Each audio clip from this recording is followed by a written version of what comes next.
उनके youth brigade में शामिल हुआ। जी हाँ, डॉक्टर मोहम्मद शहाबुद्दीन का जन्म 10 मई 1967 को सीवान बिहार के सीवान को मुख्यतः 3 व्यक्तियों के विशिष्टता के कारण पूरे दुनिया में एक अलग पहचान मिलती है। सीवान से मुख्यतः जो नाम उभरे उसमें भारत के सर्वप्रथम राष्ट्रपति डॉक्टर राजेंद्र प्रसाद, किसी के भी हस्ताक्षर को कॉपी कर लेने वाले मिस्टर नटवर लाल, जिन पे आपने फिल्म में भी नटवर लाल को और कहानियों में पढ़ा होगा, और तीसरे भारत में टॉप करने वाले आईएएस ऑफिसर आमिर सुबहानी हुए।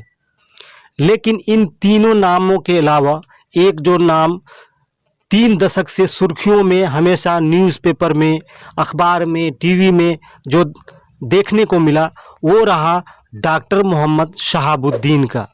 जी हाँ, डॉक्टर मोहम्मद शहाबुद्दीन राष्ट्रीय जनता दल के नेता।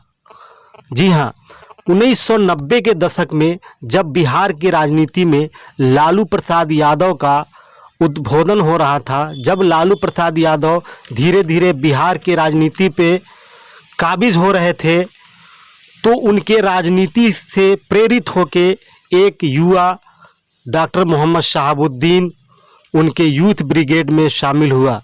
जी हाँ, डॉक्टर मोहम्मद शहाबुद्दीन का जन्म 10 मई 1967 को सीवान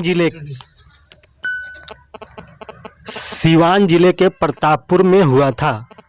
उनके पिता का नाम मरहूम हबीबुल्ला है, जो पिछले साल ही उनकी मौत हो गई थी, और उस मौत में आने के लिए इनको कोर्ट से इजाज़त नहीं मिल पाई थी। डॉक्टर मोहम्मद शहाबुद्दीन धीरे धीरे सीवान के राजनीति में एक चेहरा बनते गए। 90 के दशक में जब सर्वप्रथम उनको उस समय के जनता दल ने जीरादेई विधानसभा से टिकट दिया और सर्वप्रथम 23 साल की उम्र में ही वो चुनाव जीत गए थे। उसके बाद 1995 में दोबारा जीरादेई विधानसभा से वो विधायक बने। उनकी काबिलियत और क्षमता को देखते हुए लालू प्रसाद यादव ने उनको 1996 में लोकसभा का टिकट सीवान से दे दिया, और वो 1996 में ही लोकसभा में चले गए।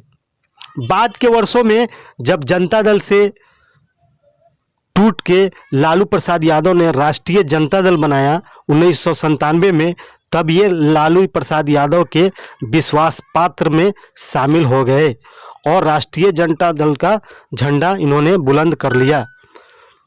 उसके 1 वर्ष के बाद 1998 में पुनः लोकसभा का चुनाव हुआ और उसमें भी ये विजयी हुए।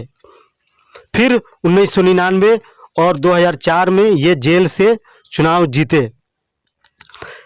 डॉक्टर शहाबुद्दीन की जो सबसे बड़ी विशेषताएं हैं, जो उनको लोगों में पॉपुलर बनाता है, वो यह था कि वो सीवान में डॉक्टर के फीस को उन्होंने रेगुलराइज किया था। उन्होंने आदेश और निर्देश दे रखा था कि कोई भी गरीब व्यक्ति अगर हॉस्पिटल में आता है तो उसको कितनी फीस, कम फीस में कैसे इलाज करना है। उसके बाद में अगर किन्हीं लोगों का आपस में भूमि विवाद है या किसी का शादी वगैरह का मामलात है आपस में, जो न्यायालय के चक्कर काट के परेशान है या वहाँ से इनको रिश्वतखोरी से परेशान है कोई व्यक्ति, तो ये डॉक्टर मोहम्मद शहाबुद्दीन के यहाँ गुहार करके पंचायती के माध्यम से बहुत सारे निपटारे कर लिया करते थे।